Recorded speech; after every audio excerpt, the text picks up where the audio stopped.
Oke, Alhamdulillah, silakan. alhamdulillahi rabbil alamin, wa bihi nasta'inu ala umurid dunya waddin, wassalatu wassalam ala ashrafil anbiya wal mursalin, amma ba'd. Qala Allah Ta'ala fil Qur'anil Karim, inna hadzal Qur'ana yahdi lillati hiya aqwam wa yubashshirul mu'minina alladhina ya'maluna as-solihati anna lahum ajran kabira. Wa qala Allah Ta'ala aidan wa'budullah wa la tusyriku bihi syai'an wa bil walidaini ihsana. Sadaqallahul azim. Alhamdulillah, eh, ibu-ibu, mbak-mbak, pada malam hari ini Allah Ta'ala berikan kita nikmat yang sangat besar, nikmat untuk belajar bersama, nikmat untuk belajar tentang beda. Aneh ya, punya saya balik. Share screen-nya masih kelihatan bukan? Masih Ustadz. Tapi kalau untuk videonya Ustadz Fatan memang tidak menyalakan, nggih? Iya, tadi Nggih. saya kok nggak bisa ternyata mungkin karena settingannya ya. Nggak share screen-nya sebentar kok. Saya salah lagi nih kayak ini. Bentar. Alhamdulillah pada malam ini Allah Ta'ala panjangkan umur kita dalam iman, dalam Islam. Allah Ta'ala berikan kepada kita kesempatan untuk mendalami apa-apa yang di, dipentingkan di dalam agama ini. Termasuk peran istimewa bernama ibu. Ya.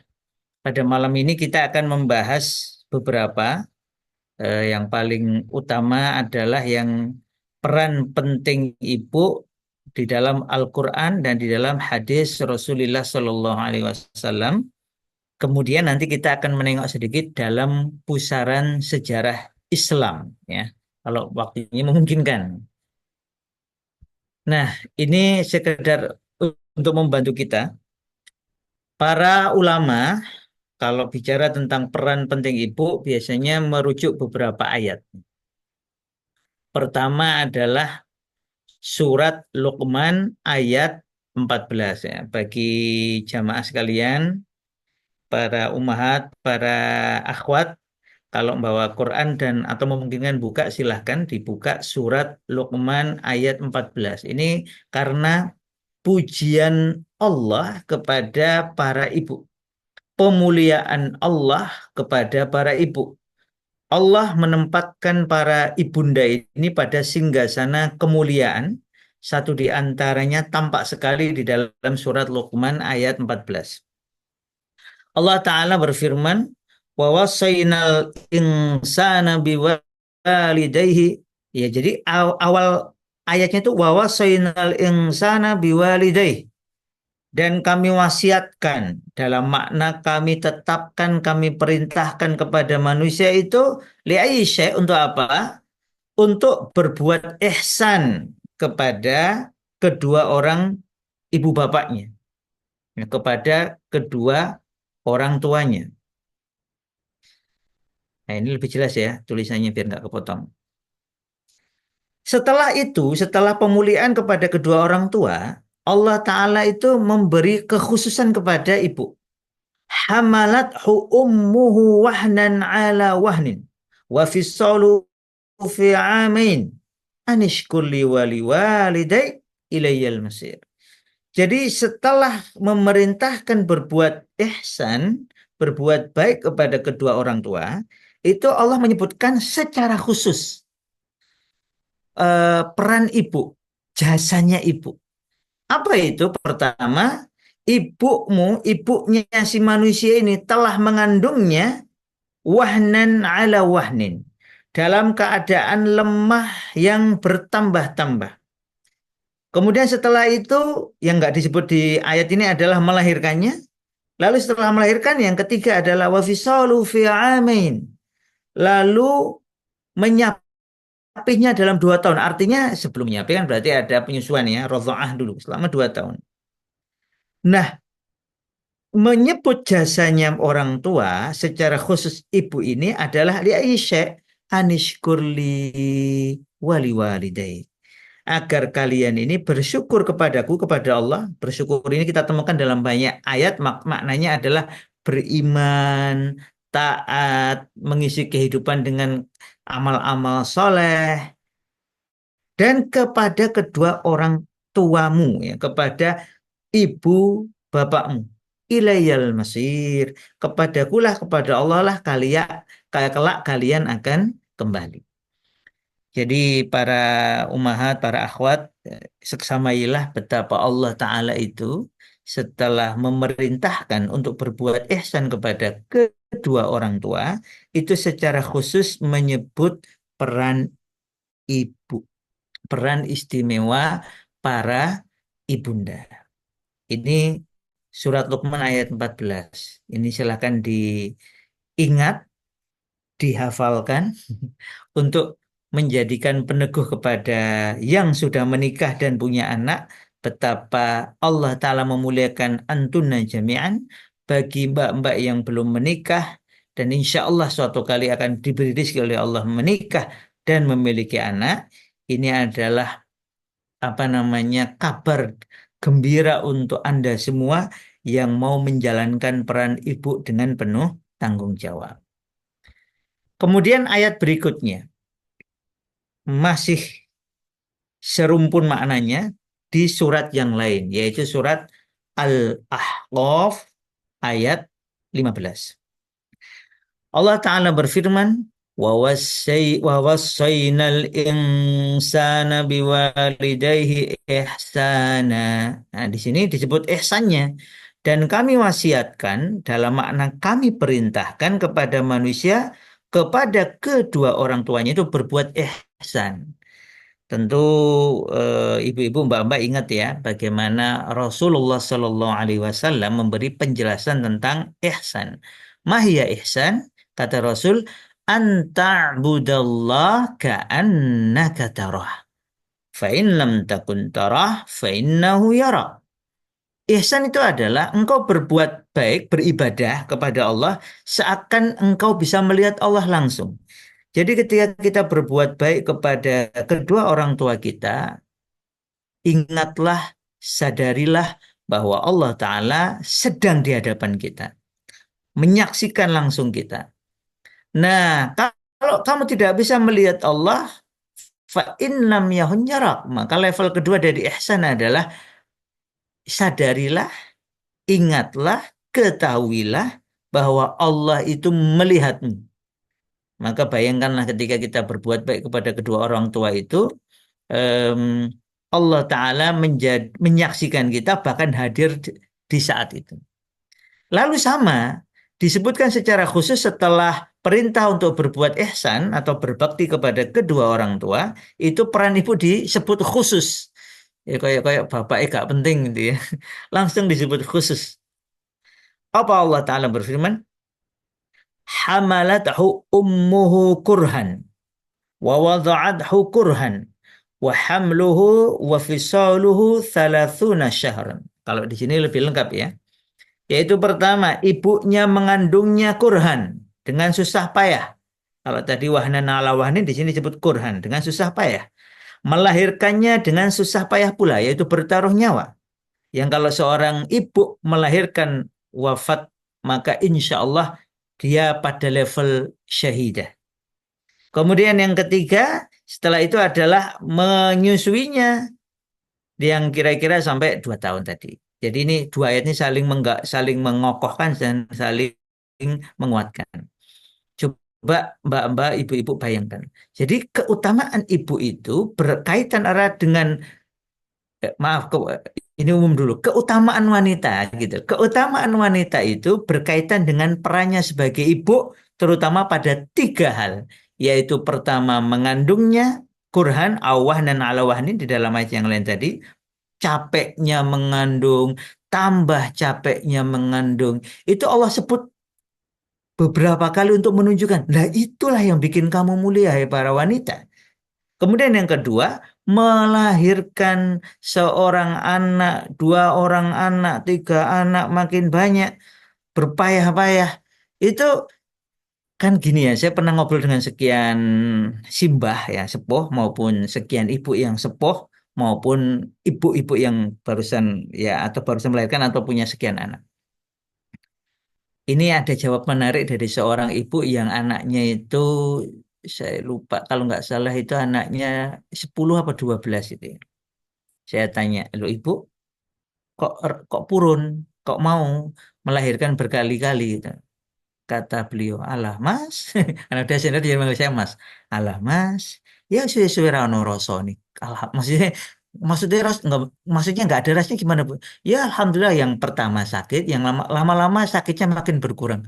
Saya nggak bisa apa namanya nggak bisa komentar banyak yang nggak ngalami ya. Tetapi jawaban itu masya Allah jawaban seorang ibu yang menganggap bahwa melahirkan itu kemuliaan. Sehingga sehingga beliau menganggap bahwa ya sesuai Rano Rosan itu maksudnya ya biasa aja karena sudah saya bayangkannya kayak orang puasa ya ya karena kan mohon maaf tadi saya nggak punya pengalaman melahirkan kan jadi saya bayangkannya kayak orang puasa itu kan ketika dia sudah terbiasa puasa mungkin mbak-mbak ibu-ibu yang rajin puasa sunnah itu kan ketika kita sudah biasa puasa itu haus dan lapar menjadi terasa lebih berat apa terasa lebih ringan. Kan terasa lebih ringan kan? Nah, jawaban ibu itu bagi saya itu luar biasa.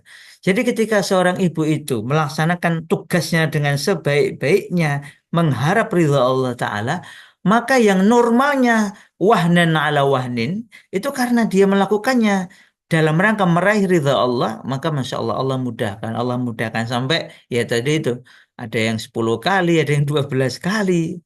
Masya Allah. Dan beliau menganggap itu ya tambah mudah, tambah mudah, tambah mudah. Nek bahasa beliau orang-orang rasa nih tambah nggak ada rasanya, tambah nggak ada sakitnya. Nah, tentu saja ini apa namanya tidak menghilangkan rasa sakit dalam makna sesungguhnya ya. Namanya hamil, apalagi sudah dalam usia yang mungkin di atas 30 di atas 40 itu mungkin lebih berat daripada ketika masih muda. Tetapi jawaban ibu ini bagi saya sangat mengesankan ya. Karena ketika seseorang memandang amanah dari Allah itu sebagai kemuliaan, sebagai tanggung jawab ya sebagai amanah yang harus dia jaga sungguh-sungguh maka Allah Ta'ala akan mudahkan sakitnya tetap ya kayak orang puasa ya tetap lapar ya tetap haus ya tetap payah tetapi ketika dia melakukannya semata karena Allah dan dia kemudian terbiasa ya lama-lama Allah Ta'ala ringankan bahkan kita tahu sebagian kemenangan Islam itu datang di bulan Ramadan. Dalam kondisi sahabat ya sebagiannya berpuasa. Nah, jadi dua ayat ini saja menjadikan kita sangat sadar betapa istimewanya peran ibu sehingga jasa-jasanya disebut secara khusus.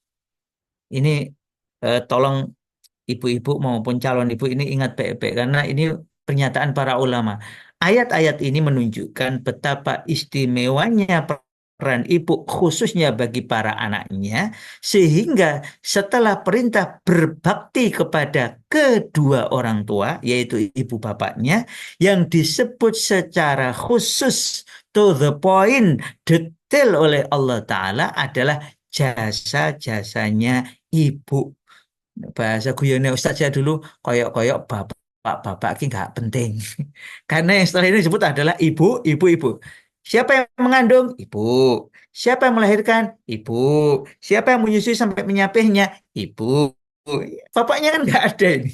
Masya Allah. Jadi saya terkesan sekali ketika ngaji sama Ustadz saya tentang sehingga saya awal ngaji kayak gini itu di Ma'had ya di pondok waktu itu kelas ya MTS itu terasa betul kerinduan kecintaan saya pada ibu saya itu bertambah-tambah setelah ngaji ayat-ayat ini. Nah, termasuk yang nanti di Al-Isra itu yang tadi saya sebutkan ya. Betapa kita ini diberi rezeki, makanya meskipun ibu dan bapak kita itu ada kurangnya, tetap keduanya adalah sebab lahirnya kita di dunia. Kalau kita itu ingat kurangnya, maka harus, ini cara Allah ini, cara Allah. Ada di kajian tafsir, kalau ini saya sudah punya anak itu ya. Tapi tetap bikin saya nangis kalau ingat ibu saya. Kan, karena waktu itu ada majelis kecil dengan para senior itu, salah satunya malam-malam kayak gini nih, itu beliau mengingatkan, kalau kita pengen pengen gimana nyebutnya beliau itu ya. Kalau kita pengen ingat keburukan orang tua kita, maka ayat ini sebaliknya. Ingatlah kebaikan jasa-jasa tak terbantahkan orang tua kita, khususnya ibu. Jadi kalau kita itu rodok ada sakit, ada luka, ada pilu tentang kedua orang tua kita, terutama ibu, maka ingatlah jasa-jasanya. Nah ini juga sebenarnya kata ulama berlaku untuk bapak.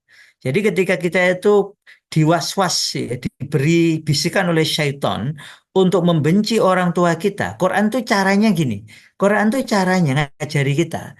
Itu untuk ingat perintah Allah, lalu ingat jasa-jasa kedua orang tua kita secara detail. Nah ini juga saya praktekkan ya ketika mengingat ibu, mengingat bapak, terutama zaman-zaman jauh ketika di Maat. Karena saya semenjak lulus MI, lulus SD, itu saya tidak pernah lagi tinggal bersama ibu dan bapak. Jadi MTS mondok, kemudian habis itu SMA, kuliah juga ngekos, dan ya sampai kemudian lulus kuliah kerja, sampai kemudian nikah, sampai berkeluarga, Allah Ta'ala takdirkan tidak pernah lagi serumah dengan kedua orang tua ya. Tetap pulang ya, kalau liburan tetap pulang. Tetapi memang apa namanya, jauh dari orang tua, seperti bagi saya seperti anak laki-laki itu banyak membantu saya untuk mengenang kebaikan keduanya. Apalagi kemudian ngaji dengan para senior, para para ustadz saya, dan beliau menekankan bahwa cara untuk mensyukuri nikmat adalah ingat dengan detail nikmat dari Allah Ta'ala, dan tidaklah bersyukur kepada Allah kecuali dengan bersyukur kepada sebab atau wasilah datangnya nikmat. Maka mudah sekali insya Allah kita berbakti kepada kedua orang tua kalau kita ingat kebaikan-kebaikannya. Tentu tidak ada yang sempurna, jelas. Ibu kita ada kurangnya, bapak kita ada kurangnya. Tetapi Al-Quran ngajari kita, ingat jasa keduanya, detail-detail jasanya, terutama ibu. Maka saya harus menyampaikan kepada antuna jami'an, para ibu, para calon ibu, kemuliaan itu didapatkan oleh antuna jami'an, oleh jenengan semua. Yang para lelaki, kata para ulama, tidak mendapatkannya. Ini terutama erat kaitannya dengan anak ya, dengan anak. Kemudian ini menarik sekali, Syekh Qaradawi menyebutkan begini nih. Satu di antara cara lain, Allah Ta'ala menunjukkan kepada kita keistimewaan para para ibu mukminah, ibu solihah adalah dengan menyebutkan kisah-kisah istimewanya fil Qur'anil Karim, di dalam Al-Quran Al-Karim. Tentang Ibunda Hawa itu dibahas oleh Prof. Yunar Ilyas. Tadi saya malah kalau terlupa untuk membawanya ke sini, tapi mungkin kalau ibu-ibu, mbak-mbak mau membaca bagaimana bagaimana pandangan Islam dalam memuliakan wanita, khususnya peran ibu, itu juga dibahas, walaupun secara umum peran ibu ya, peran wanita, mohon maaf, itu oleh Prof. Yunar Ilyas dalam riset S2 dan S3-nya yang sudah dibukukan. Ya, nanti mungkin panitia bisa nge-share ya judulnya apa. Ini saya pas nggak bawa, tapi saya punya. Jadi saya punya bukunya Prof. Yunar Ilyas, alhamdulillah hampir lengkap. Cuman ada satu dua yang saya cari-cari, saya tanya ke penerbitnya, saya tanya ke jejaring yang saya miliki, kok belum, biidznillah belum ketemu. Nah, menariknya Prof. Yuni itu untuk membela keutamaan dan keistimewaan wanita di dalam Islam, termasuk peran ibu di dalamnya, itu beliau riset S2 S3. Nah, salah satu risetnya yang beliau bahas adalah tentang peran Ibunda Hawa sebagai um sebagai ummun nas itu ya, sebagai ummul insan, ibunya para manusia. Ya, karena kan Nabi Adam Langsung alaihissalam, milihkan. Kok suka? ayah kita semua, itu kan menikah dengan ibunda Hawa dan kemudian darinya lahirlah manusia, manusia, manusia sampai berkembang biak. Kemudian Ibunda Sarah ini disebutkan di dalam Al-Quran di beberapa tempat. Satu di antaranya adalah karena Ibunda Sarah ini menemani Nabi Ibrahim alaihissalam, suami tercintanya dari Haran. Saya pernah ke Haran ini. Kemudian hijrah ke Baitul Maqdis di kota namanya Al-Khalil, atau kalau di bahasa Inggris sering disebut Hebron. Kemudian ketika paceklik menemani hijrah ke Mesir, kemudian balik lagi ke Baitul Maqdis, lalu bersama suaminya sampai lahirnya Ishak di Baitul Maqdis tersebut. Nah, Ibunda Sarah ini dipuji oleh para ulama sebagai wanita, satu di antara wanita terbaik di zamannya bersama Ibunda Hajar ya. Nanti kita tahu Ibunda Hajar kemudian Allah Ta'ala perintahkan untuk dipindah ke Masjidil Haram. Jadi dua ibunda ini perlu kita sebut meskipun Ibunda Hajar tidak disebut langsung, tetapi ini disebut dalam doanya Nabi Ibrahim alaihissalam. Jadi ketika Ibrahim alaihissalam meninggalkan keluarganya, itu beliau mendoakan sebagian keluargaku, min zuriati. Nanti disebutkan di situ adalah istri dan anaknya itu Ismail. Jadi dalam tafsir disebut istrinya Hajar waladu dan anaknya Ismail. Jadi memang masuk di dalam doanya Nabi Ibrahim alaihissalam. Makanya saya tetap masukkan karena meskipun tidak disebut langsung, itu masuk di dalam doa dan kisahnya Nabi Ibrahim. Dua ibu ini dapat gelar mahfudhotani, dua wanita yang terjaga. Mulia, terjaga, menikah dengan lelaki terbaik di zamannya, lalu melahirkan anak-anak terbaik di zamannya. Masya Allah, ini top markotot. Tapi sekali lagi karena ini hanya sekedar menyebutkan, nanti silahkan dicek seksamai sendiri. Ya, bagus juga panitia nanti ngumpulkan ayat-ayatnya. Kemudian yang keempat adalah ibunya Nabi Musa. Nah, ibunya Nabi Musa ini mau saya sebutkan secara khusus karena diceritakan di beberapa kitab dalam bentuk pemuliaan. Sampai-sampai ini ya, para ibu, para mbak-mbak, sampai-sampai ibunya Nabi Musa itu punya derajat setingkat Nabi di kalangan wanita. Kenapa? Gunakan kalimat wa auhayna ummi Musa, dan kami wahyukan kepada ibunya Musa. Jadi karena ada kalimat wa auhayna ila ummi Musa, itu sampai ada yang dalam tanda kutip kebablasan menganggap kalaulah ada nabi di kalangan para wanita, maka satu di antara kandidatnya adalah Ummu Musa atau ibunya Musa. Makanya saya tulisannya ibunya. Yang lain ibunda, ibunda, ibunda, saya sendirikan. Ibunya Nabi Musa. Nah, tentu saja beliau bukan nabi ya, karena nabi memang untuk para lelaki, tetapi ada keistimewaan yang luar biasa pada ibunya Nabi Musa. Ada yang tahu? Silakan dijawab siapa nama ibunya Nabi Musa. Nanti yang sudah baca tafsir, baca sirah para nabi pasti tahu kan nama ibunya Nabi Musa. Nanti silakan dijawab di kolom chat. Nah, nah, jadi ibunya Nabi Musa alaihissalam ini mengalami goncangan sangat berat, yaitu melahirkan anak laki-laki di zaman di mana anak laki-laki dibunuh. Ada beberapa riwayat yang berbeda tapi prinsipnya sama, yaitu intinya ada tahun di mana bayi laki-laki dibunuh, ada tahun di mana bayi laki-laki dibiarkan untuk diperbudak oleh bangsa Firaun saat itu di Mesir. Nah, Nabi Musa alaihissalam itu Allah Ta'ala takdirkan lahir di zaman atau di tahun anak laki-laki harus dibunuh. Oleh karena itulah Allah Ta'ala wahyukan ya, ilhamkan, dalam mana ilhamkan kepada ibunya Nabi Musa untuk menyusui anak ini, kemudian memasukkannya ke dalam peti. Ketika khawatir ketangkap dan dibunuh oleh pasukan Firaun, kita tahu, maka dilarung. Maka di situ ada Mana? apa namanya, ada keistimewaan Oh. keistimewaannya Nabi Musa alaihissalam tentu saja dalam makna beliau ini mendapatkan dua ibu. Nah, sebenarnya ada dua ibu ya. Kalau mau ditambahi juga ada satu lagi ibunya Nabi Musa itu ya. Selain ibu kandungnya itu, makanya kadang kata ibunya Nabi Musa itu sengaja saya pakai karena sebenarnya ada dua makna. Ibunya Nabi Musa yang kandung dan ibunya Nabi Musa yang Allah Ta'ala takdirkan merawat Nabi Musa di istana Firaun. Tahu ya siapa namanya? Yaitu istrinya Firaun. Yaitu Asiyah binti Muzahim.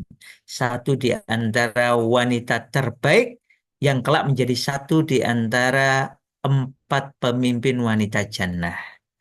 Jadi kalau pakai bahasa level-levelan, seistimewanya ibu kandung Nabi Musa, maka lebih istimewa lagi ibu eh, ibu didiknya gitu ya, ibunya yang mendidiknya di istana, yaitu Asiyah binti Muzahim. Karena kata Rasul ada empat wanita yang akan menjadi pemimpin para wanita jannah, berarti ini level terbaiknya, itu adalah Ibunda Asiyah, kemudian Ibunda Maryam, lalu Ibunda Khadijah, dan Fatimah binti Muhammad Sallallahu Alaihi Wasallam. Nah, itu sekilas. Nanti karena akan ada pembahasan yang lain. Kemudian berikutnya adalah Ibunda Hana. Ibunda Hana ini kita tahu adalah Ummu Maryam, ibunya Maryam. Ibunda Hana ini ringkas cerita mengajarkan kepada kita pentingnya memiliki cita-cita tinggi al-himmah al-aliyah untuk anak-anak kita. Bahkan ketika anak kita ini belum lahir. Karena Ibunda Hana ini setelah ada riwayat ya, setelah punya anak pertama perempuan, kemudian pengen punya anak laki-laki agar menjadi pelanjut dakwahnya Pak Imron. Pak Imron kemudian karena sudah sepuh dan kemudian meninggal dunia, perlu dai pelanjutnya dan pengennya dari keluarganya sendiri. Dan itu umum normal dibahas oleh para ulama bahwa para dai itu senantiasa mencita-citakan lahirnya keturunannya untuk melanjutkan dakwahnya. Selain tentu saja adalah dari kader-kadernya, dari santrinya, dari muridnya. Tapi selalu para nabi itu berharap ada di antara anak-anaknya, ada di antara keturunannya itu melanjutkan dakwahnya. Nah, begitu pula Pak Imron dan istrinya yaitu Ibunda Hanah. Sampai Allah Ta'ala takdirkan Ibunda Hanah hamil lagi dalam kondisi sudah berusia cukup lanjut. Dan saat mengandung itu beliau mencita-citakan bahwa anak ini besok lahir laki-laki dan kemudian bisa melanjutkan dakwah Pak Imron untuk memakmurkan Masjid Al-Aqsa dan berdakwah di sekitarnya. Cerita Ibunda Hana ini, ibu-ibu, mbak-mbak, ini penting saya sampaikan untuk kasih highlight karena pernah ada seorang ustadz senior, amat sangat senior, amat sangat berilm, tetapi kemudian agak galau ketika ada tulisan orang-orang tidak bertanggung jawab yang mengatakan bahwa hati-hati wahai para ibu, hati-hati wahai para orang tua, jangan biasa mengharapkan jenis kelamin tertentu kok dari anaknya. Nanti kalau lahirnya beda sesuai harapan, pengennya anak laki-laki, lahirnya perempuan, pengen anak perempuan, lahirnya anak laki-laki, nanti anak-anak jenengan akan berkecenderungan LGBT. Wah, itu tulisannya horor itu. Saya membaca juga itu karena dikirimi terus ditanya oleh senior itu Ustadz Fatan, bagaimana pendapat antum tentang tulisan ini?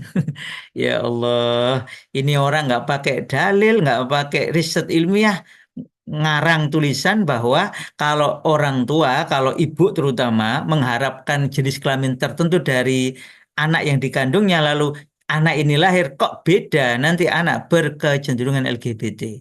Nah, itu ngawur, ya. Itu pendapat, bukan pendapat, itu mungkin dia lagi nggak tahu saya ngelindur atau gimana terus nulis tulisan yang tidak bertanggung jawab sama sekali dan bertentangan dengan Quran dan hadis. Karena di dalam Quran Ibunda Hana itu jelas Allah sebutkan pengen anaknya laki-laki. Begitu lahir ternyata anaknya perempuan. Pertanyaannya, apakah Ibunda Hannah jelek? Tidak. Oh, itu wanita soleh. Apakah anaknya bermasalah? Apakah Enggak. anak yang diharapkan laki-laki kemudian ternyata wanita? Itu kemudian mohon maaf mengalami penyimpangan seksual? Enggak. Kita yakin seyakin-yakinnya bahkan itu menjadi salah satu, bukan salah satu ya, benar satu wanita terbaik di akhirat dan wanita terbaik di zamannya. Tidak menyimpang sama sekali, tidak punya orientasi seksual yang bermasalah. Masya Allah, Maryam ini lahir menjadi wanita istimewa, terbaik di zamannya, bahkan dalam beberapa riwayat bayi Maryam saat lahir itu tidak menangis. Kenapa? Karena Allah Ta'ala jaga dari semenjak lahirnya sampai nanti meninggal dunia, sampai dimuliakan di akhirat, Maryam ini menjadi bayi yang dijaga oleh Allah sehingga syaitan iblis tidak bisa menggodanya, sehingga nggak nangis. Jadi Maryam itu lahir nggak nangis. Itu keistimewaan bagi Ibunda Maryam. Maka para ulama mengatakan itu adalah bagian dari penjagaan Allah sehingga semenjak lahir si setan dan balanya tidak bisa mengganggu Maryam. Bahkan membuat nangis saja tidak bisa. Ini nanti juga berulang kepada putranya Maryam yaitu Isa bin Maryam. Gitu nggih. Terus kalau ada yang ngarang-ngarang nanti ibu-ibu mbak-mbak cerita nggak boleh ya ibu-ibu mengharap jenis kelamin tertentu. Yang penting itu bukan mengharap laki perempuan itu boleh. Yang penting adalah mengapa mengharap laki-laki, mengapa mengharap perempuan. Nah, untuk taat kepada Allah itu yang penting. Maka pelajaran dari Bunda Hana ini, milikilah cita-cita tinggi, tanamkan itu kepada anak-anak kita, bahkan saat anak itu belum lahir. Berdoalah kepada Allah Ta'ala dan titipkanlah, berikanlah, wakafkanlah anak-anak kita ini kepada Allah Ta'ala untuk menjadi mujahid-mujahidah, untuk menjadi pejuang-pejuang di jalan Allah semata-mata untuk menegakkan kalimat Allah. Sehingga ketika anak itu lahir dan ternyata perempuan dan Allah lebih mengetahui bahwa memang anak itu perempuan bukan laki-laki seperti yang diharapkan oleh Ibunda Hana, maka Allah terima apa yang diharapkan atau yang dicita-citakan oleh Ibunda Hana, maka kemudian syariat kata para ulama diubah. Awalnya perempuan tidak boleh tinggal di masjid. Maka karena Allah ridho menerima, mengabulkan permintaan doa cita-cita dari Ibunda Hana, maka untuk syariat pada waktu itu diubahlah wanita boleh tinggal di kompleks Masjid Al-Aqsa dan kita tahu Ibunda Maryam itu tinggalnya nanti di pertemuan dinding barat dengan dinding selatan. Ya, kalau di peta, kalau digambar gitu berarti di kanan bawah pojok itu di itu di situ tempatnya mihrab Maryam. Nanti gurunya sekaligus kakak iparnya, menurut riwayat ini adalah kakak iparnya karena suami dari Isya binti Imran, kakaknya Maryam itu adalah Nabi Zakaria. Jadi setelah dimasukkan, kalau menurut Prof. Yunar Ilyas itu semenjak usia 7 tahun, itu yang mengurusi adalah Nabi Zakaria dan istrinya, yang ya berarti kakak kandung dan kakak iparnya ini.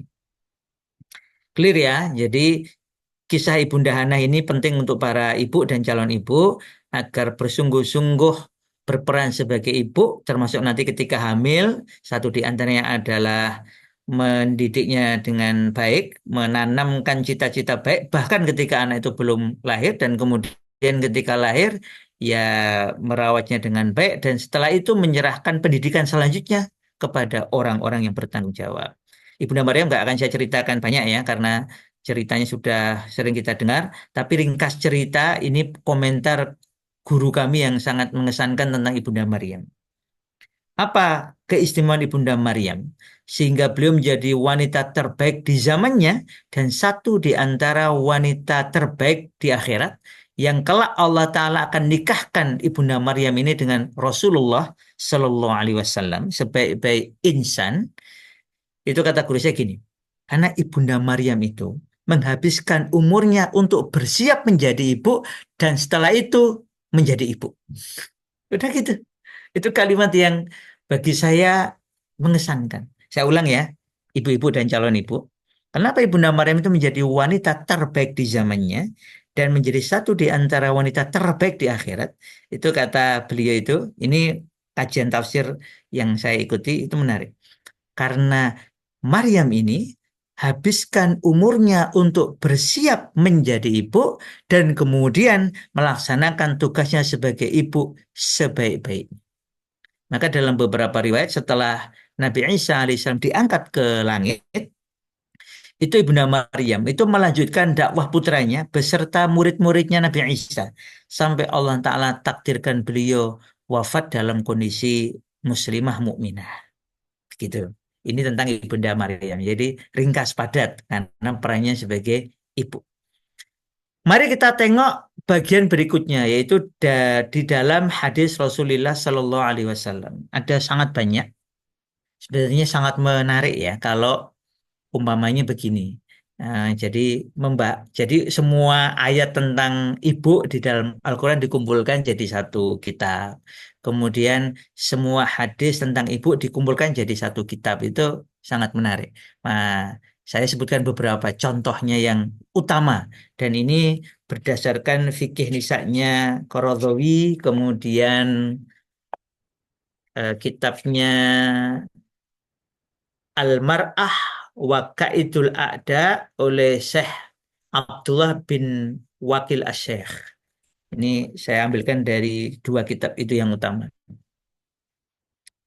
Ini hadis yang populer di banyak kitab disebutkan. Ini saya juga bawa kitab contohnya kitab Manhaj At-Tarbiyah An-Nabawiyah Al-Tifl. Ini saya sengaja sebut beberapa untuk didengarkan. Nanti foto-fotonya mungkin saya kirimkan ke panitia biar dikirimkan di grup ya. Lalu ada apa ini tulisan mak-mak. Oh, empat mak, empat mak berapa ini? Ada tulisan dari bapak-bapak dan mak-mak judulnya Ghorsu Mahabbatillah Fittifal. Nah, ini tentang menanamkan cinta Allah pada diri anak. Ini menarik juga ini. Ini saya dapatnya yang Al-Lughah Al-Arabiyah ini dan beberapa yang lain. Nanti saya fotokan untuk dikirimkan ke panitia. Nah, di dalam sekian kitab itu disebutkan beberapa hadis utama. Pertama adalah tentang keunggulan bertingkat-tingkat wanita dibandingkan sebagai ibu ya, dibandingkan laki-laki sebagai bapak. Ini pasti hampir semua atau semuanya pernah dengar ini. Maka saya menyarankan para ibu dan para calon ibu ini tolong dihafalkan. Untuk menjadi pengingat betapa jenengan ini diberi kedudukan istimewa oleh Allah dan Rasulnya, satu di antaranya dalam dua kitab hadis terbaik, yaitu Sahih Bukhari dan Sahih Muslim. Seorang lelaki datang kepada Rasulullah SAW lalu bertanya, "Ya Rasulullah, siapakah orang yang paling berhak saya pergauli dengan baik?" Maka Rasul menjawab dengan singkat, "Ummuka, ibumu." Laki-laki itu belum puas. Yang kedua dia tanya, "Tsumma ayyun?" Kemudian siapa lagi ya Rasul? Rasul menjawab untuk yang kedua kali, "Ummuka, ibumu." Belum puas juga. Bertanya lagi yang tiga kali lelaki itu, "Tsumma ayyun?" Siapa lagi ya Rasulullah? Maka Rasulullah menjawab dengan tegas yang ketiga, "Ummuka, ibumu." Belum puas juga, kok ibu terus. Maka tanya lagi lelaki itu, "Tsumma ayyun?" Siapa lagi ya Rasulullah? Kemudian baru Rasul yang keempat kalinya menjawab, "Abuk, ayah." Nah, jadi ini menunjukkan beberapa hal kepada kita ya, para jamaah sekalian. Pertama, betapa bersemangatnya para sahabat Rasulullah Sallallahu Alaihi Wasallam untuk mencari ilmu. Nah, satu di antaranya dengan bertanya. Maka kata ulama, nisful ilmi as-su'al. Jadi kalau anjenengan ini suka bertanya berkaitan dengan ilmu dan hal yang bermanfaat, bergembiralah. Jenengan itu mendapatkan setengah ilmu. Jadi datang di majelis, membawa pertanyaan, mengajukan pertanyaan dalam rangka menggali ilmu, itu kemuliaan. Maka Rasul pernah memuji para wanita Quraisy, maaf, wanita Ansor, karena Quraisy nanti beda, pujiannya beda. Salah satunya karena para wanita Ansor itu adalah wanita-wanita yang penuh semangat dalam bertanya di di dalam urusan ilmu. Bertanya di dalam urusan ilmu. Itu satu di antara keistimewaan wanita Ansor, kata Rasul. Ini ditegaskan oleh Bunda Aisyah. Nah, maka kalau jenengan kok seneng bertanya dalam urusan ilmu dan tidak baperan, momennya kan kadang ya namanya apa namanya, kadang saya sendiri mohon maaf ya, kadang ada sejumlah pertanyaan bukan karena nggak pengen jawab, kadang karena pada situasi ketika pertanyaan diajukan tuh saya lagi satu lagi banyak pertanyaan yang lain, atau yang kedua sedang pada pada amanah-amanah yang ya gimana lagi, memang namanya amanah itu sibuk sekali, sehingga kadang itu pada momen ditanya belum bisa menjawab langsung, atau memang belum memungkinkan menjawab karena momennya harus mengecek sekian referensi. Nah, sehingga ya kalau bertanya itu ya satu luruskan niat, yang kedua eh, adabnya yang baik, yang ketiga ya jangan baperan kalau nggak langsung dijawab. Tetapi bertanya itu sendiri, ini bukan masalah jawabannya ya. Bertanya itu sendiri adalah bagian dari kemuliaan. Nisful ilmi as-su'al. Nah, para sahabat itu amat sangat bersemangat bertanya dalam urusan kebaikan, dalam urusan ilmu, terutama berkaitan dengan akhirat. Nah, salah satunya adalah ini. Oleh karena itu, eh, pertanyaannya sendiri penting, kemudian jawaban ini juga menunjukkan kedudukan istimewa para ibu dibandingkan para bapak. Sebagian ulama itu menghubungkan jawaban Rasulullah Shallallahu Alaihi Wasallam ini dengan tadi surat Al-Ahqaf ayat 15 tadi. Ya, ini tadi ya, ayat 15 tadi. Eh, bentar. Ataupun dengan Luqman ayat 14. Jadi kenapa kok disebut umuka, umuka, umuka itu sebagian, nah, tidak semuanya. Itu menghubungkannya dengan umuka pertama itu karena kenapa lebih istimewa dari bapak, karena yang mengandung itu ibu. Kemudian yang kedua, umuka yang kedua berkaitan dengan melahirkannya dengan bertaruh nyawa. Kemudian umuka yang ketiga adalah menyusuinya. Karena tiga hal ini tentulah tidak bisa dilakukan oleh para bapak. Jadi ibu-ibu sekalian, dari sini kita mengetahui bahwa keistimewaan, kedudukan istimewa, pemuliaan Allah dan Rasulnya kepada para ibu berkaitan dengan mengandung, kemudian melahirkan, kemudian menyusui. Karena ini tiga yang tidak bisa tergantikan oleh yang lain. Nah, kemudian nanti mendidik tentu menjadi tanggung jawab bersama, tetapi secara khusus sejumlah dalil menunjukkan bahwa pendidikan itu penanggung jawab utamanya adalah bapak. Nah, ini pembahasan yang lain ya, tapi ini biasanya kalau di madrasah bapak-bapak, saya pernah ngisi di UGM itu 12 kali pertemuan, Great Father Academy. Nah, ya, insya Allah Sajadah juga berencana membuat, nah, mungkin bulan September atau Oktober nanti namanya Great Parents Academy, tapi ada yang pembahasan khusus untuk para bapak yaitu Great Father Academy. Itu di situ ditunjukkan dalil-dalil bahwa memang kalau penanggung jawab pendidikan yang paling utama adalah para bapak. Oke, clear ya ini ya, para ibu dan para calon ibu, bahwa antunna jami'an mendapatkan keistimewaan dari Allah dan Rasulnya dengan kedudukan Masya Allah bertingkat-tingkat di atas Bapak, karena memang Allah Ta'ala takdirkan ada amanah-amanah sebagai ibu yang ini erat kaitannya dengan anak-anak yang tidak bisa dilakukan oleh para bapak. Maka selamat sekaligus muliakanlah diri jenengan semua dengan amanah-amanah tersebut. Kemudian Rasulullah Shallallahu Alaihi Wasallam itu menunjukkan kepada kita keistimewaan ibu dalam bentuk tahta aqdamil ummahat. Al-jannah tahta aqdamil ummahat. Surga itu di bawah telapak kaki ibu. Di dalam riwayat An-Nasai, Ibnu Majah dan Al-Hakim, sebagian orang mengatakan ini hadis sahih ya, maka Rasulullah SAW ditemui oleh seorang lelaki yang lain. Lalu lelaki itu berkata, ya Rasulullah, saya itu hendak ikut jihad, ikut kital, jihad kital, perang. Sedang kedatanganku di sini dalam rangka meminta pendapat. Di riwayat yang lain dijelaskan bahwa kenapa kok lelaki ini berkata seperti ini, karena ceritanya itu dia tinggalkan ibunya dalam kondisi ibunya nangis, ya, dalam kondisi ibunya nangis. Maka dia berperang, ibunya belum rela sampai menangis tadi itu. Maka sebelum sebelum dia berangkat jihad, tanya lagi. Ini saya sampaikan ke para jamaah, para ibu dan para calon ibu. Ini keistimewaan lagi para sahabat. Kalau mereka itu ragu-ragu pada sesuatu, mereka tidak ragu-ragu bertanya. Saya ulangi, ketika mereka, para sahabat itu ragu-ragu pada sesuatu, maka mereka tidak ragu-ragu untuk bertanya. Nah, jadi ragu-ragunya pada masalah tertentu. Ini saya mau jihad, mau kital, kok ibu saya nangis. Saya tetap berangkat atau gimana? Kan ragu-ragu tuh. Maka keraguan itu menjadikan mereka tidak ragu-ragu untuk bertanya.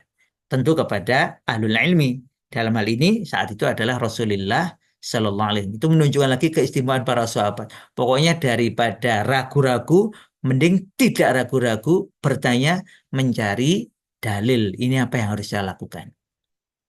Lalu Rasulullah bertanya, apakah kamu masih memiliki ibu? Maka si lelaki menjawab, nah, ya. Lalu kata Rasul, kalau begitu, tetaplah kamu temani ibumu. Li'annal jannata tahta aqdami ala takta tahta aqdamiha. Karena surga itu berada di bawah telapak kakinya. Ya, makanya kemudian ada ulama ngasih judul Al-Jannatu tahta aqdamil ummahan. Ini satu di antara slogan yang diulang-ulang beberapa guru saya dulu di Ma'at. Al-Jannatu tahta aqdamil ummahat itu ngambil dari hadis ini. Kalau dalam hadis artinya Al-Jannah tahta aqdamiha itu. Jadi surga itu, hai lelaki, berada di bawah telapak kakinya, di bawah telapak kaki itu. Pulanglah. Di dalam riwayat yang lain, itu Rasul berkata begini nih. Eh, ketika dia tinggalkan kedua bapaknya dalam kondisi menangis, jadi bapak ibunya, kalau di dalam riwayat itu bapak ibunya dalam kondisi nangis, karena sudah sepuh, nggak ada yang bantu keperluan mereka, lalu anaknya itu pengennya jihad, maka kemudian lelaki ini juga bertanya kepada Rasul, lalu Rasul berkata begini, Fafihima fajtahid. Kan tadi datang untuk jihad. Tapi Rasul malah bilang, Fafihima fajtahid. Maka pada kedua orang tuamu itu, hai anak muda, itu jihad. Maka ada ulama menulis kitab judulnya Fafihima Fajtahid. Jadi saya terkesan karena ada ulama nulis risalah atau kitab judulnya Fafihima Fajtahid. Maka pada keduanya, yaitu kedua orang tuamu, itu ada jihad untukmu. Nah, jadi em, apa namanya, jihad itu istimewa. Tetapi ketika sudah ada yang melakukannya, sedangkan kedua orang tua kita tidak ada orang lain yang mengurusnya, merawatnya, maka seorang lelaki tidak boleh meninggalkan kedua orang tuanya. Saya sebutkan dalil yang lain yang tidak saya masukkan di sini, tapi saya yakin jamaah sudah sangat akrab, yaitu ketika seorang sahabat ada yang mengatakan ini adalah Abdullah bin Mas'ud radhiyallahu anhuma berkaitan dengan ini ya, itu bertanya kepada Rasulullah Sallallahu Alaihi Wasallam, ya Rasulullah, ayul a'mal habu ilallah, amal apa yang paling Allah cintai? Maka Rasul menjawab yang pertama adalah as-salatu ala waqtiha. Salat tepat pada waktunya. Tanya lagi sahabat ini, "Tsuma'iyun, napa boleh?" Maka yang kedua Rasul menjawab birrul walidain, berbakti kepada kedua orang tua. Lalu tanya lagi sahabat ini, "Tsuma'iyun, napa boleh?" Maka Rasul menjawab al-jihad fi sabilillah. Nah, ulama menjelaskan tentang namanya fikih aulawiyat, fikih prioritas. Berarti kalau ada prioritas, mana yang paling utama? Ketaatan kepada Allah Ta'ala. Terus setelah itu, ketaatan kepada orang tua, khususnya ibu, baru bapak ya. Kemudian yang ketiga, setelah itu jihad fisabilillah. Jadi jihad fisabilillah itu nanti juga ada pembahasan di kalangan ulama. Ketika tidak ada pilihan lain, kalau nggak jihad, maka orang tua kita, kampung kita, desa kita, negara kita ini akan dijajah, maka jihad lebih utama. Karena ini kaitannya juga dengan birrul walidain, agar orang tua kita nggak dijajah. Tapi ketika jihad sudah dipenuhi, sudah terpenuhi oleh pasukan yang lain, oleh kelompok yang lain, sedangkan orang tua kita tidak ada yang mengurus, maka anak terutama laki-laki itu harus mementingkan mengurus orang tua. Birrul walidain, baru setelah itu al-jihad fi sabilillah. Al-jihad fi sabilillah itu kalah dengan keutamaan birrul walidain karena sudah ada yang mewakili jihad. Tapi kalau belum mewakili, dan itu akan mempengaruhi bahkan merusak rumah keluarga kita, orang tua kita, berangkat. Itu penjagaan Islam ya, ada fikih haulawiyah. Jadi ibu-ibu yang sudah punya anak di bawah telapak kaki jenengan itu ada jannah. Bukan berarti terus anu ya, nanti lihat kakinya sendiri, oh, di telapak kakiku ada surganya ya.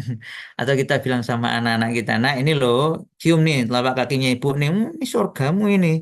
Ya tentu saja bukan dalam makna zahir kayak gitu ya, tetapi dalam makna ketaatan kepada ibu dalam rangka taat kepada Allah itu adalah keistimewaan. Maka tolong dijaga betul hadis ini para ibu, para calon ibu, karena dengan ini peran ibu juga sangat jelas, yaitu membawa anak-anaknya ilal jannah.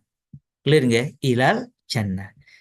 Dalam satu pengajian untuk emak-emak sepuh, para senior, seingat saya yang ada tidak ada yang belum menikah, semuanya sudah menikah, bahkan sebagian besar sudah punya cucu. Itu saya tanya, ibu-ibu, waktu itu kaitannya sama cerita Nabi Adam. Ibu-ibu kita ini aslinya kampungnya mana? Sini apa sana? Terus sebagian itu jawabnya langsung karena siang-siang ya, rada ngantuk itu. Kampung sini, masih. Loh, kok kampung sini, Bu? Loh, Nabi Adam dari mana? Dari sana. Sananya mana? Surga. Berarti kalau Nabi Adam dari surga, kampung kita sini di dunia, apa sana di surga? Sana. Jadi kita ini harus ingat bahwa tugas kita, khususnya para ibu dan calon ibu seperti jenengan semua, adalah membawa anak turun jenengan kembali ke kampung halaman kita yang sesungguhnya, yaitu jannah. Kita ini ya, jamaah bukan akamsi, bukan anak kampung sini, bukan akamdu, bukan anak kampung dunia, walakin nahnu akamso ya, akamsa, akamjan, yaitu kita itu anak kampung sono, yaitu anak kampung jannah Darussalam. Ini penting. Maka hadis ini untuk menjadi pengingat bahwa di bawah telapak kaki jenengan semua, wahai para ibu dan calon ibu, ada jannah. Maka bawa anak turun Anda ini ilal jannah, laisa ilan nar. Kemudian terakhir sebelum kita diskusi, itu adalah menjadi ibu ini jalan diampuni dosa. Lelaki yang lain lagi datang kepada Rasulullah Sallallahu Alaihi Wasallam, diriwayatkan oleh Imam At-Tirmidzi dan Al-Hakim. Berkata lelaki ini, ya Rasulullah, saya telah berbuat dosa. Apakah saya masih punya kesempatan bertaubat? Jadi ada lelaki berbuat dosa ini, anak muda ya. Terus dia pengen taubat. Taubatnya gimana ini? Rasul itu nanyanya unik. Hal laka ummun? Hal indaka ummun? Apakah kamu punya ibu? Tanya lelaki. Boten. Maksudnya ibunya sudah meninggal dunia. Tanya Rasul lagi. Apakah kamu punya ibu? Maaf, ibu dari jalur ibu? Itu bahasa Arabnya itu kholah ya, kholah. Sebentar, kholah apa? Ammah ya? Kholah, seingat saya kholah ya. Karena ammah itu kalau nggak salah dari jalur bapak. Apakah kamu punya bibi dari jalur ibu? Jawab si lagi, nggih, punya. Maka birruha birruha, maka berbaktilah kamu kepadanya. Ulama menjelaskan, saking istimewanya ibu, maka pengampunan dosa itu pertama bisa dilakukan dengan bersungguh-sungguh berbakti kepada ibu, birrul walidah secara khusus. Bahkan ketika ibu ini tidak ada, maka saudari perempuan ibu alias bibi dari jalur ibu punya kedudukan setingkat ibu. Jadi jenengan semua, wahai para ibu, itu Masya Allah. Dan para calon ibu ya, Masya Allah, punya keistimewaan yang luar biasa menjadi jalan masuk surganya anak turun jenengan, jalan diampuni dosanya anak turun jenengan. Maka manfaatkan ini sebaik-baiknya, berbekalah sebaik-baiknya, agar ketika menjalankan peran itu seperti kata guru saya tentang Ummu Maryam. Maryam ini istimewa, maafkan tentang Maryam ya, bukan Ummu Maryam, tentang Maryam bahwa Maryam ini sangat istimewa karena menghabiskan umurnya, usianya untuk bersiap menjadi ibu, dan kemudian ketika menjadi ibu bersungguh-sungguh menjalankan tugasnya sebagai ibu hingga akhir hayat kita. Demikian yang sedikit, semoga menjadi pengokoh, penguat pentingnya peran ibu dan kemauan kesungguhan kita semua, terutama antun dan jami'an sebagai akhwat dan juga mungkin yang sudah sebagai ummahat untuk menjalankan peran yang terbaik sebagai ibu karena ini adalah peran yang sangat istimewa. Oleh karena itu ada satu yang menarik tentang cara musuh merusak Islam. Ini sebagai penutup ya, cara musuh merusak Islam. Bagaimana? Satu di antaranya adalah merusak peran ibu. Jadi bagaimana ibu-ibu ini meninggalkan istilahnya itu kalau di dalam pepatah Arab itu meninggalkan sakhrohnya. Sakhroh itu pos penjagaan yang cukup hanya untuk satu orang. Jadi pos penjagaannya wanita yang paling penting itu adalah sebagai istri dan ibu. Kalau berkaitan dengan suami tentu adalah istri. Berkaitan dengan anak itu adalah sebagai ibu. Pos ini nggak bisa digantikan oleh yang lain. Jangan semua harus sadar ini. Maka ketika sakhroh ini, pos yang hanya cukup untuk satu orang ditinggalkan, maka yang terjadi adalah kehancuran umat. Karena pos-pos penjagaan diterobos oleh musuh. Oleh karena itu, jagalah pos ini dengan sebaik-baiknya, yaitu sebagai istri dan sebagai ibu. Khusus untuk sebagai ibu ini, maka jadilah ibu-ibu yang amat sangat bersiap, memiliki kesiapan agar ketika Allah Ta'ala amanahkan anak entah satu, entah dua, entah tiga, entah empat, entah lima, pokoknya terserah Allah, bahkan anak-anak orang lain yang antunna didik sebagai santri, sebagai murid, sebagai siswa, maka engkau bisa menjalankan amanah ini dengan sebaik-baiknya. Demikian Allah alam hisab, saya kembalikan ke pembawa acara. Oke, jazakumullah khairan katsir kepada Ustadz Fatan yang Masya Allah sudah menyampaikan materi dari awal tadi nggih, tentang pentingnya peran ibu, kemudian kisah-kisah ibunda di dalam Al-Qur'an, kemudian penekanan-penekanan pentingnya kita menjaga taghroh kita sebagai istri dan sebagai ibu. Ya, nanti kita lanjutkan kemudian di sesi tanya jawab. Ya, ini Ustadz Fatan sudah ada beberapa pertanyaan yang masuk di chat Zoom, tetapi izinkan saya terlebih dahulu untuk menawarkan kepada para peserta, mungkin adakah yang hendak langsung raise hand?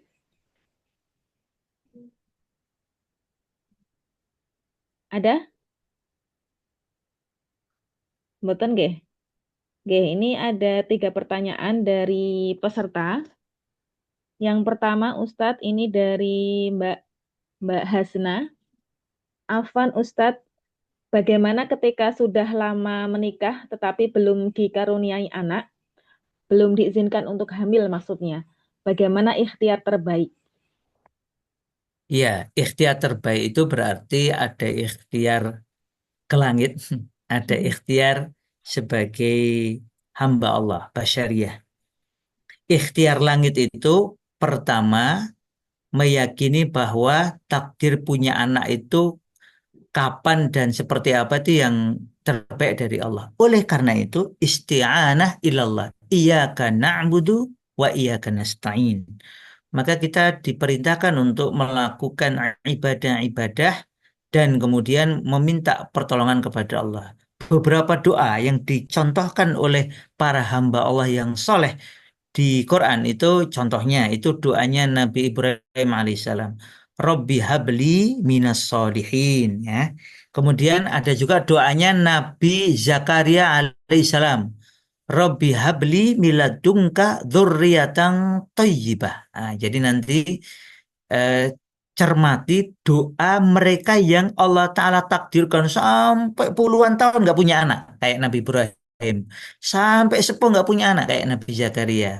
Lalu doa dengan doa itu dengan penuh keyakinan bahwa Allah kabulkan itu, maka insya Allah Allah kabulkan bagi kita.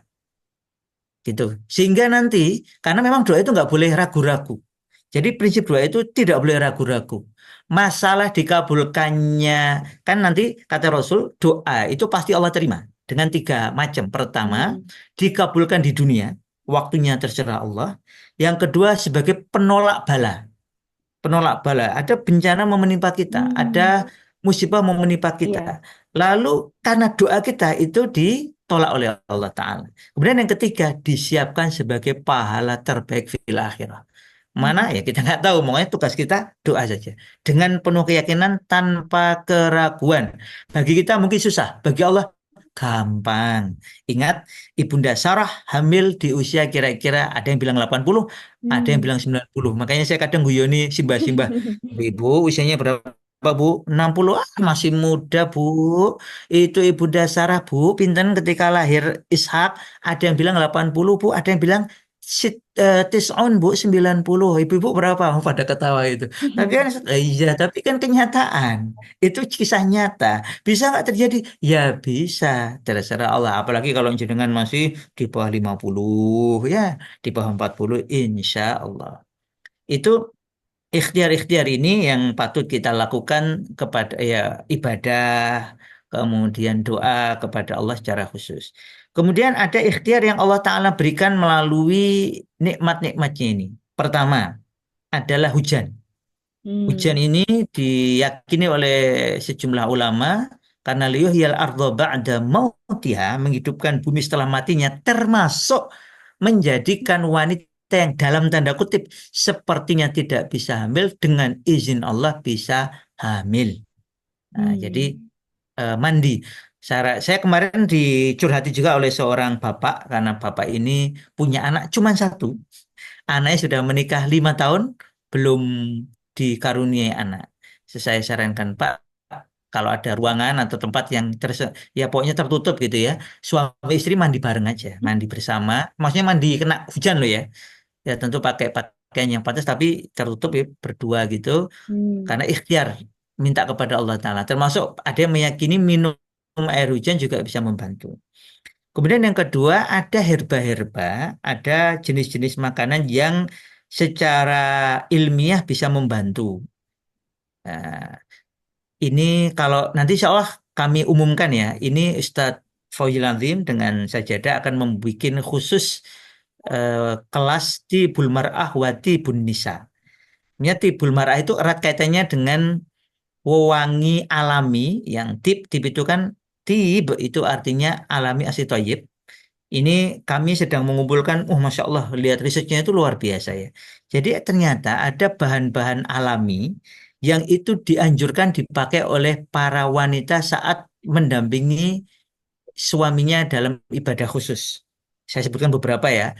Contohnya za'afaron, kemudian sedap malam, Hmm. wangiannya ya. Lalu kemudian ada lagi melati, yasmin. Ini semuanya yang asli, yang alami, dan beberapa yang lain. Nah itu kalau diracik, diramu, dan kemudian dikonsumsi, biasanya nggak langsung ya. Pakai konsumsi itu maksudnya dioleskan atau di saat ibadah khusus itu akan sangat membantu untuk ya namanya ikhtiar ya, untuk lahirnya atau untuk jadinya yang kita harapkan itu. Termasuk nanti ada doa-doa sebelum ibadah khusus. Nah, ini contoh. Termasuk minuman, ada minuman-minuman yang dianjurkan untuk dikonsumsi. Nah, selama ini ada dalilnya, ada bukti ilmiahnya, itu layak untuk dilakukan. Yang tadi seperti mandi air hujan, Hujan. minum air hujan, Hmm. kemudian mengkonsumsi beberapa herba seperti ada yang bilang kurma muda dan Hmm. beberapa yang lain. Kalau ini tadi em, dioleskan di beberapa bagian yang dengan izin Allah Ta'ala itu membantu agar jadi ada beberapa riset ya, banyak sekali. Cuma emang ini karena pembahasnya bukan itu, ya nanti moga-moga insya Allah karena rencananya sedang diproduksi terbatas ya, karena memang bukan untuk Dijual. dalam makna komersil, tetapi untuk membantu yang memerlukan. Insya Hmm. Allah nanti akan ada pembahasan wewangi khusus yang tibul mar'ah, yang Hmm. memang untuk suami istri, maupun untuk tibun nisa yang tidak ada baunya yang Hmm. bisa dibawa keluar. Karena ini Hmm. kan beda, keperluannya beda.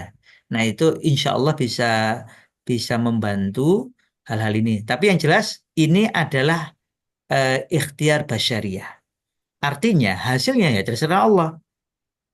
Tugas kita adalah bersungguh-sungguh meminta, bersungguh-sungguh menjalankan apa yang Allah Ta'ala perintahkan, baik yang kaitannya tadi dengan vertikal tadi ya, ibadah, doa, maupun ikhtiar-ikhtiar basyariah ini, dan hasilnya ya Allah yang akan memberikan.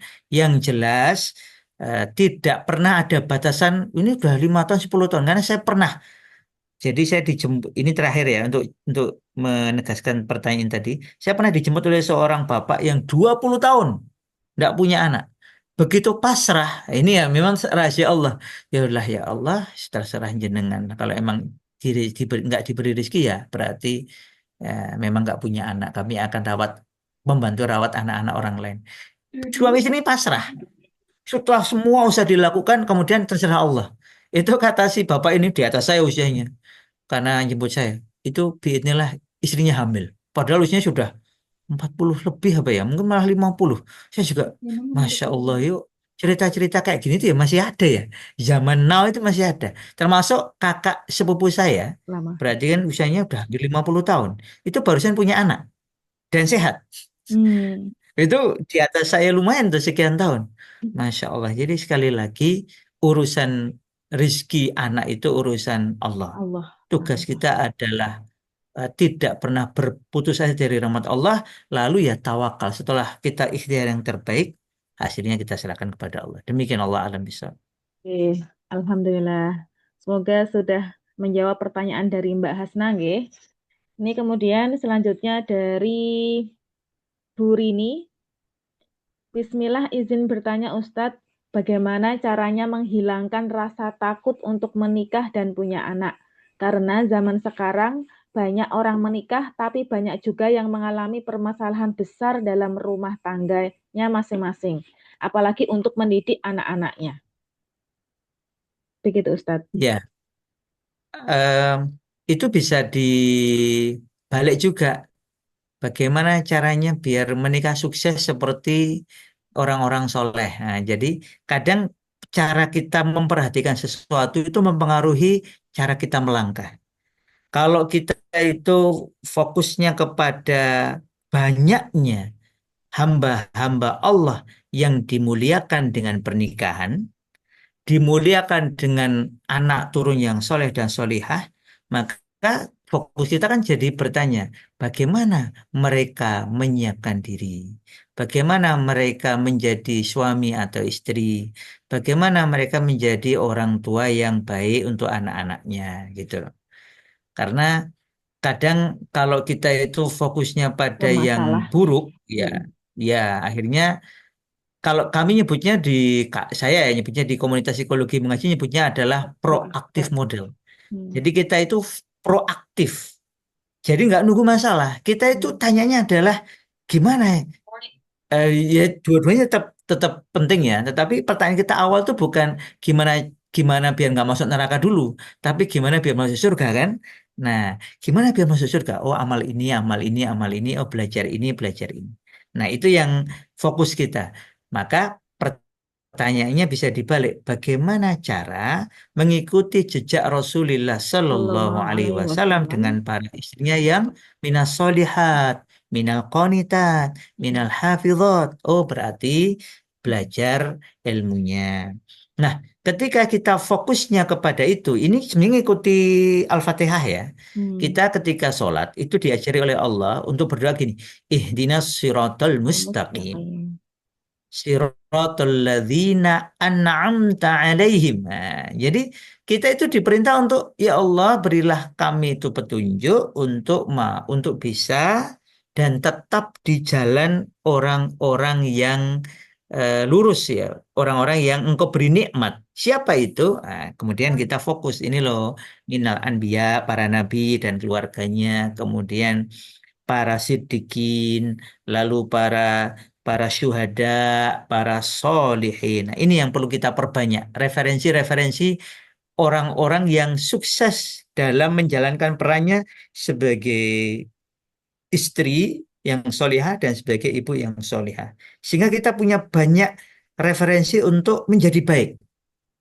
Nanti kita juga setelah itu kokoh, kita bisa belajar, oh ini ada masalah. Terus gimana? Kan masalah pasti ada.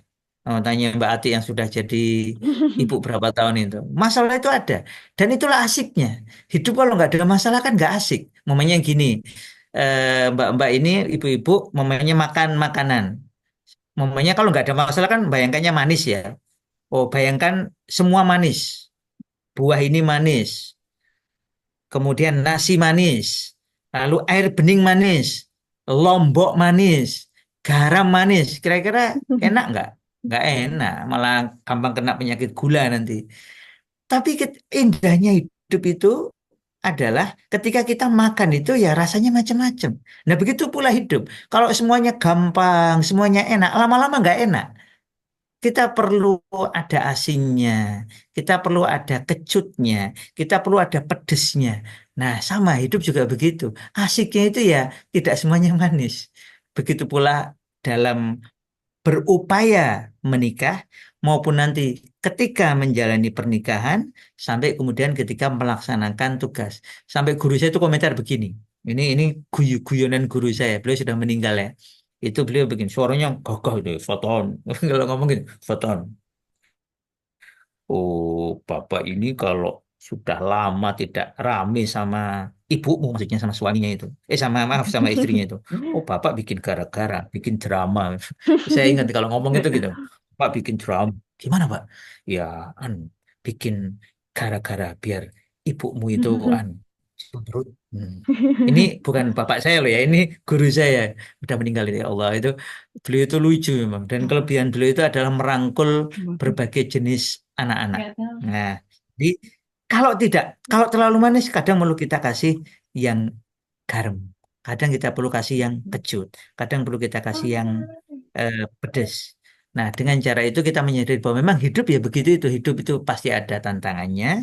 Tugas kita adalah proaktif. Sebelum ada masalah kita berbekal, kita berbagi dengan kalau sudah menikah ya nanti ya dengan suami atau dengan istri bagaimana kondisi kita, kita berkomunikasi kalau ada masalah bagaimana solusi bersama dan seterusnya. Sehingga dengan izin Allah Ta'ala masalah itu kemudian Allah Ta'ala solusi. Satu di antaranya juga dengan berdoa kepada Allah Ta'ala. Allahumma arinal haqqo haqqo tiba warin batila dan doa-doa semisalnya itu. Semoga dengan itu Allah Ta'ala pandu kita, beri kita ilmu, kemauan, kemampuan untuk mengatasi berbagai permasalahan. Allah alam Islam. Nggih, ini terakhir nggih Ustadz ngapunten. Kayaknya satu Eh, lagi apa ya berapa? satu lagi tapi dijawab Jadi dengan ada yang lebih angkat tangan singkat. tadi jadi nggak ya? Nggak jadi ini ngapunten. Oh ya, Jadinya mau dibacakan saja untuk oke, siap. pertanyaannya. Ini dari Mbak Anjani. Izin bertanya Ustadz, bagaimana melatih peran menjadi ibu dikala masih sendiri atau jomblo? Jazakallah khairan katsir. Ya, pertama, latih diri untuk merawat bayi atau anak orang lain. Kalau bayi mungkin agak riskan, anak.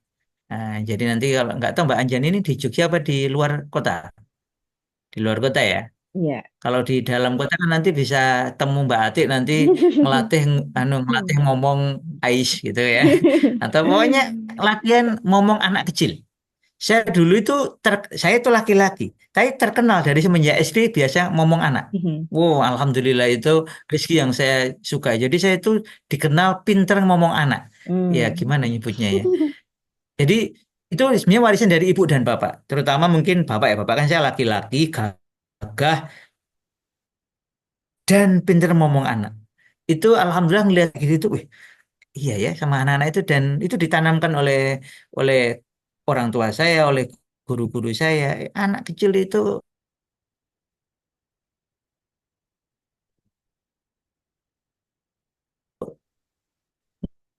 ngomong anak itu kemudian Apaan Ustadz terputus-putus nggih? SD, SMP, sengis, ponaan sama. Oke, jadi sampai Semarang itu saya ngomong ponaan saya itu, maaf bukan ponaan, ngomong adik-adik kecil yang itu waktu itu sepupu saya. Sampai mereka itu sampai sekarang masih ingat. Nah, di ngomong Mas Fatan begini-begini, alhamdulillah sampai kemarin ada yang curhat masalah jodoh itu. Jadi curhat masalah jodoh juga salah satunya ke saya. Jadi ngomong anak, latihan ngomong anak, latihan mencintai mereka sehingga kita menjadi akrab dengan situasi menjadi ibu. Yang kedua, ini versi dosen saya, psikologi UGM. Beliau mengatakan, ya termasuk latihan nyayangi kucing. Jadi menyayangi kucing, mengelusnya, memberi makan. Kalau saya di kebijakan saya, memang kucing nggak dimasukkan ke rumah ya, cukup di luar atau diberi tempat di luar rumah sehingga tidak mengajak-ngajak dalam rumah. Itu, tapi kata dosen ini, menyayangi kucing itu membantu kita untuk punya sikap kasih sayang. Rasul mengatakan setelah agama yang paling utama itu dua sifat yang harus dimiliki oleh seorang ibu solihah nantinya yaitu al-wadud yaitu punya rasa kasih sayang yang banyak dan al-walud. Al-walud dulu ya, al-walud itu punya potensi banyak anak, berarti ya harus jadi muslim Indonesia. Tapi khusus untuk yang menjadi ibu ini adalah al-wadud, yaitu punya kasih sayang kepada anak, mengurusi anak itu rasanya nikmat, enak dan itu kadang perlu dilatih. Kalau memungkinkan itu ada TPA atau ada semacam TK atau semisalnya, saran saya TPA ya, itu membantu ngajar. Membantu ngajar sehingga merasakan uniknya sedemikian Allah alam bisa. Ya, cukup Mbak Nggih. Adik. Alhamdulillah tadi Masih sudah mute Mbak. terjawab, sudah terjawab dari 3 pertanyaan kepada Ustadz Fatan. Nggih, alhamdulillah jazakumullah khair kepada Ustadz Fatan kami ucapkan kembali semoga tadi yang disampaikan dari awal sampai akhir tentang peran istimewa yang bernama ibu itu tadi kita bisa amalkan. Nggih, ini alhamdulillah ada yang sudah menikah termasuk saya tadi sudah berapa ya? Sudah 7 tahun ini Ustadz jadi ibu. Terus kemudian tadi Mbak Anjani juga pertanyaannya semoga bisa diamalkan sebaik mungkin. Ya, untuk selanjutnya mungkin dari Ustadz Fatan ada yang disampaikan terakhir. Insya Allah ini 10 menit lagi untuk Zoom-nya sudah mati karena sampai jam 21.30. Monggo Nggih, kepada Ustadz Fatan. nggih. Anu mawon ini nasihat para ulama. Saya cuma menyebutkan nasihat para ulama, saya bahasakan dengan bahasa saya. Kalau engkau mencita-citakan kejayaan umat, maka engkau didik para calon ummahat. Jadi sekali lagi, kalau engkau mencita-citakan, kalau kita, kita ganti kita ya, kalau kita menciptakan kejayaan umat, maka bersungguhlah untuk mendidik para ummahat.